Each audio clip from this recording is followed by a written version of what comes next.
anybody have a problem set they haven't turned yet? Okay, so it's the plan for today, and then Monday, and actually Wednesday is as follows. So I'm going to talk a little bit more about the Akerlof paper, which is about lemons in the used car market, but this actually has relevance to other markets as well. In our case, the health insurance market is what we're most interested in. That'll only take a little while, and then we're going to sort of start the simulation of the health insurance market in the classroom. So the way that's going to work is we're going to break into companies and consumers, where the companies are selling health insurance and the consumers may or may not want to buy health insurance. I've sort of initially formed people into companies and consumers based loosely on the groups in which you're already assigned, but there will probably be some people, especially the consumers, because you only have like 3 or 4 people per consumer, where there's maybe only like 1 person or 0 people per given consumer, so I'll probably have to do some rearrangements there, but we'll see when we get there. So then we'll basically start like simulating the market. Basically, the companies are going to be able to offer health insurance on this open market, and then consumers will be able to decide whether or not they want to buy it, given that companies are offering it. The objective, of course, of the companies is going to be to maximize their profits, in the sense that the more profits you end up with at the end, the more credit your group gets. The objective of the consumers will be to maximize wealth, and in particular to avoid dying. And again, more wealth, more points, dying, less points. So that's going to certainly take us through Monday, because there's actually sort of several different types of markets that we're going to simulate. So I'm sure we won't finish that today. So we'll sort of set it up, maybe run like one of the markets today, and then the other 2 on Monday. And then Wednesday, I know lots of people are probably taking off for Thanksgiving, especially by 11 or 12 on Wednesday. So I think tentatively we probably won't have lecture then. I'll have if you want to talk about anything related to the course or problem sets, or even the final, which we won't really get into until we come back from Thanksgiving. But I think I'll just have like extra office hours during the time that lecture would normally have been. So if you are still on campus, and you have any questions or anything, feel free to come by then. But my plan right now is that we won't actually have lecture on the Wednesday right before Thanksgiving. And then the last week is I think it's the last class. So the last time that we finished, I was talking about this Akerlof paper where he's looking at the used car market. And so the issue here is essentially that if you randomly pick a car from like the pool of cars that's on the road, the population of cars that's on the road, there's a relatively low probability that's going to be a lemon, just because most cars are not lemons. But when you start thinking about buying a car, you're buying a car that has not been randomly selected from the road. Instead, you're buying a car that somebody is choosing to sell for a reason. And there's sort of a couple reasons why somebody might want to sell that. One is that they just changed their mind and decided they want a different car. So that was kind of the scenario that I described. But another is that they've learned over time that this car's a lemon and they want to offload it onto somebody else and make it the other person's problem. And so the issue is essentially that lemons are going to be disproportionately represented in the pool of cars that are for sale, just because everybody who has a lemon wants to sell it, whereas most people who have non-lemons don't want to sell them. So we thought, I sort of threw an example where maybe like 10% of cars on the road are lemons. But if you're a informed buyer and you go into this transaction, you don't sort of apply a probability where you're thinking, okay, there's a 1 in 10 chance that this car is a lemon. Instead, you think something like maybe there's like a 1 in 2 chance that this car is a lemon, because I know that lemons are disproportionately represented among cars for sale.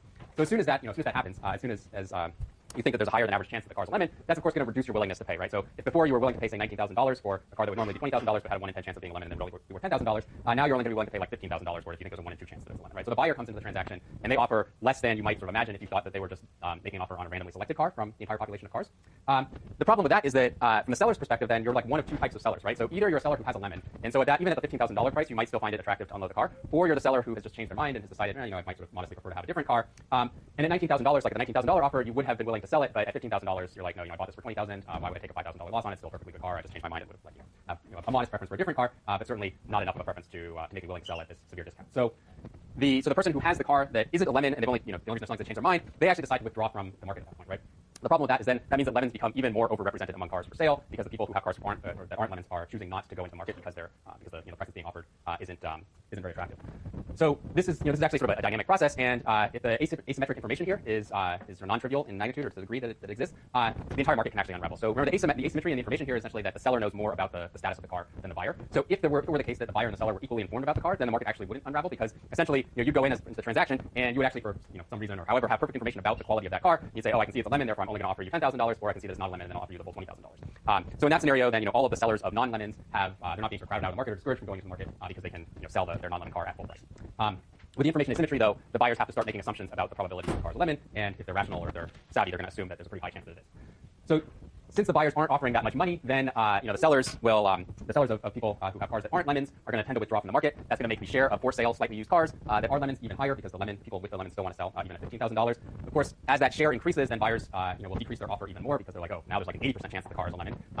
That drives the price down further. Then that in turn is going to crowd out the remaining non-lemons from the market, because now it's like really unattractive to sell the car if it's working well. And so it turns out, if you just sort of build up a simple model, for some parameter values, the only slightly used cars that remain for sale are lemons. So basically, if the asymmetric information is bad enough, you can end up with a situation where the only cars that are for sale are lemons. And if you have a car that works well, you basically never want to offer it for sale, at least if it's slightly used, just because the discount that gets applied to that car is so high that it's just not attractive from a seller's perspective.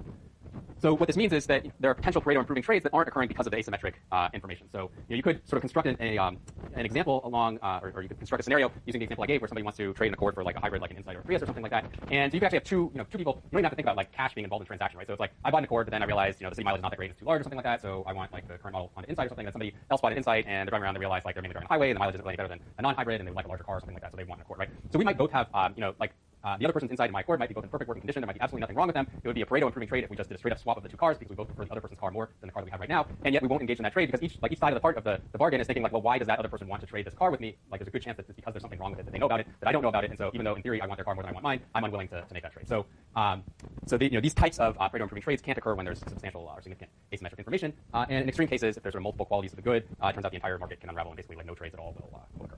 So this model actually explains a lot of the empirical patterns that you can see in the used car market.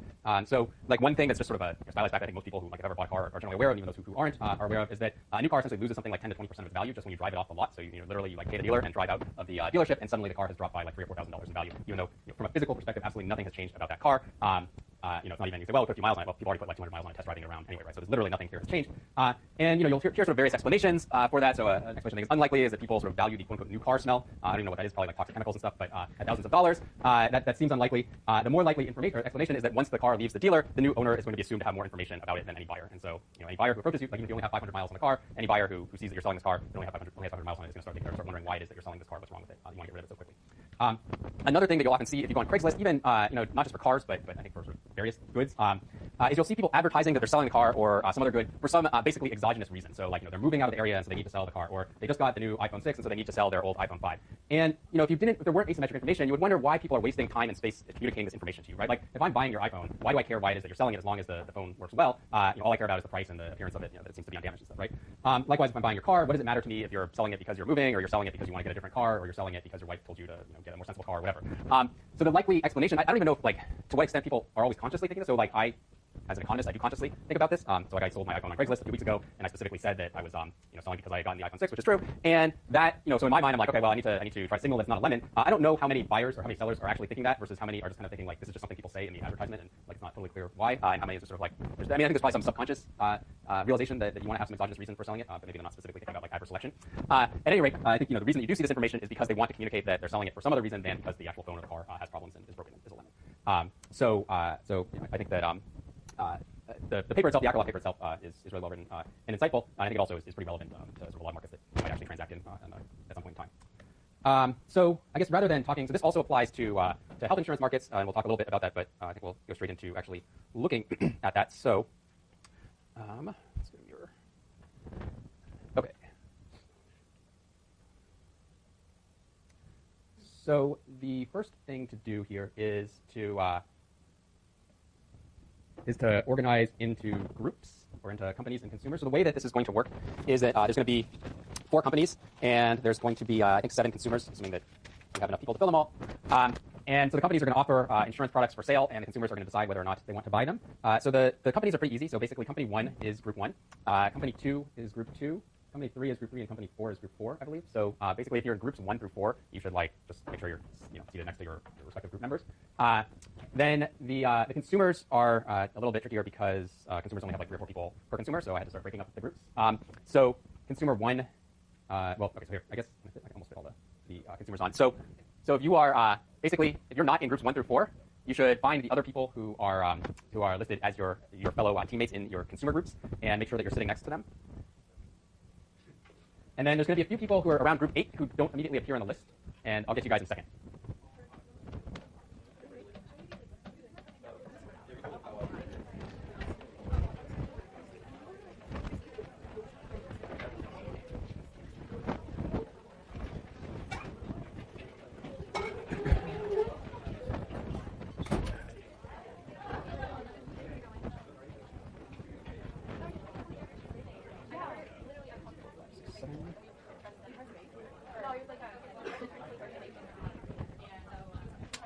You guys are not assigned anything yet, right? Okay, I'll get to you in a second.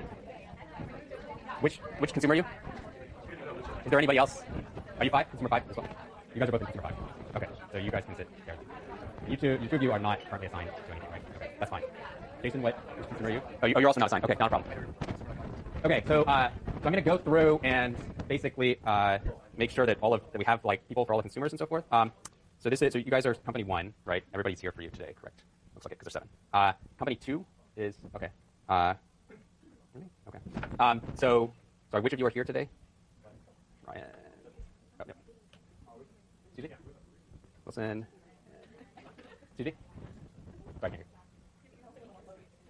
The second to last. Oh, got it. And then Alex, right? Yeah. Okay, company 3. There's 2 of you? Okay, you probably will get supplemented. Sorry, so it's Max and Ben. And then company 4, you're all here, right? Okay. You guys have high participation. Okay, consumer 1, Robin, I know I saw you. Oh, okay, there you are. Yeah, I know Jill isn't here today. Consumer 2, where are you guys? Oh, got it. And, oh, okay. Consumer 3, which of you is not here? Okay. Consumer 4, the 3 of you, which of you is not here? Some of it was alphabet. Oh, sorry, it's not here yet. Sorry. Good catch. Consumer 5, last 2 are here. And then consumer 6, you're the only one? Or? Okay. And then consumer 7, yeah, okay. Got it. And now, so there's 3 of you who are unassigned, is that correct? Jason and Chris, right? And, okay, so, let me see, how do I want to do the last one? David. Okay, so I think I'm going to, we've got 2, and then we have a, okay, how about the 2 of you join company 2? Oh, sorry, company 3, the one that has, so the one that's in the back over there.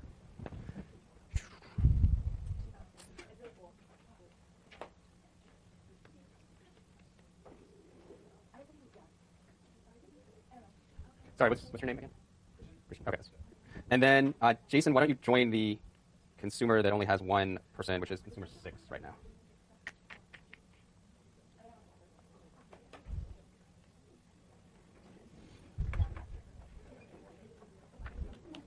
Okay. Is there anybody who's not assigned to a consumer or a company right now?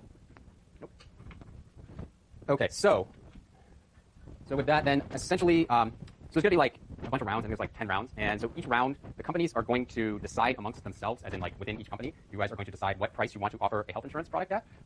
At least in this first scenario, this first game, the companies are all identical to each other in the sense that your insurance product is, it's just it's the same product across all the companies. The only thing that's going to be different is the price. So this is a case where the consumers are going to decide to purchase whatever insurance product is the cheapest, or decide to purchase nothing at all. So essentially, the structure is that the companies are going to discuss amongst themselves what price they want to set, and then you'll each report your prices to me. But we're going to have to do it like you're going to have to write it on a piece of paper because you don't want to announce the price. Like so, company 1 announces the price of $50, and company 2 decides that that's about the price they were thinking of setting, and then they say, okay, well, we'll come in at $49 to undercut them. That's going to basically disadvantage the first company. So you guys are going to all sort of discreetly report to me what prices you want to offer it at. Then I'll look at the prices. Whatever company comes in at the lowest price is going to be the company that serves the market for that round. And then the consumers are going to have the opportunity to buy or not buy the insurance. So for the consumers, there's not really there's no need to like sort of keep your price secret, except insofar as like maybe you don't want to reveal to the companies because they might try to gouge you and charge right below your willingness to pay or something like that. But that's not going to be a big issue because the companies will already put in their bids anyway before I start asking you whether or not you want to buy. So the consumers basically it's just going to be like you guys need to think about sort of what your reservation price is for the insurance, and then then when I go around, I'll ask each consumer, do you want to buy or not, given that the price is whatever it is. So say the lowest bid comes in at like $50, which I think is lower than it will actually be. But if it were $50, you would have to decide we want to buy insurance at $50 or not. The motivation for buying insurance is that every round there's a possibility of having a negative health shock that's going to be valued at $500. So consumers all start off at initial wealth of $1,000.